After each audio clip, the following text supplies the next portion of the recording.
It's Mountain Radio, the Patrouille des Glaciers, and I'm with Major Charlie Breach of the Royal Marines. Well, what are the Royal Marines doing here in Switzerland? We took the opportunity to enter the Patrouille des Glaciers in a mixed Army Royal Marine team.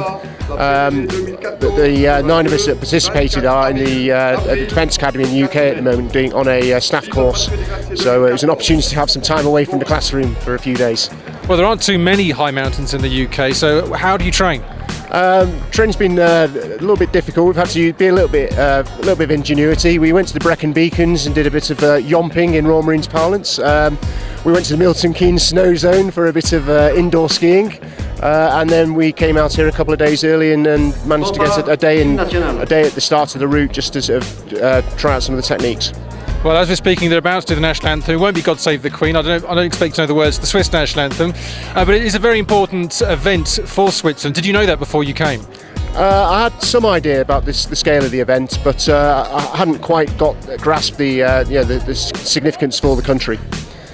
And so, did any of you manage to do any of the event, because there was a lot of wind, lots of it was cancelled? Did you get any running in?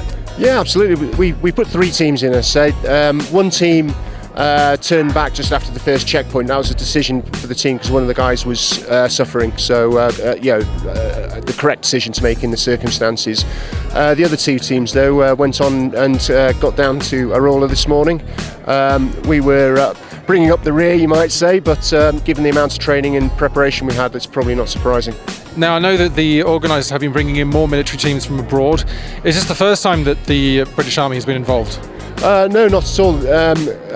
Major Murphy, the guy that's organised our participation this year, he's participated previously. So there's certainly there's some awareness of it, and British military teams have participated previously. And is it useful for the British Army? I know the British Army comes to Verbier every year for more R&R skiing. Is it useful to have that kind of high altitude training? There's certainly a relevance for it. I'm a mountain leader by specialisation in the Royal Marines, and we come to Switzerland, do high altitude training here separately. So there is a relevance for it. We need to be able to fight around the world wherever it happens to be. So and it's a pretty niche skill, and it's one that you can't learn quickly. So you need to have people who are familiar with the environment. So 2 years' time, well, nothing we can do about the wind, but hopefully it won't be as gusty as it has been today. Will the British Army be back? I suspect there will be a British military team here who enters it. I'm not entirely sure, Army or Royal Marines, but I'm sure there'll be a British presence. Well, let's hope so. Major, thank you very much. No problem at all.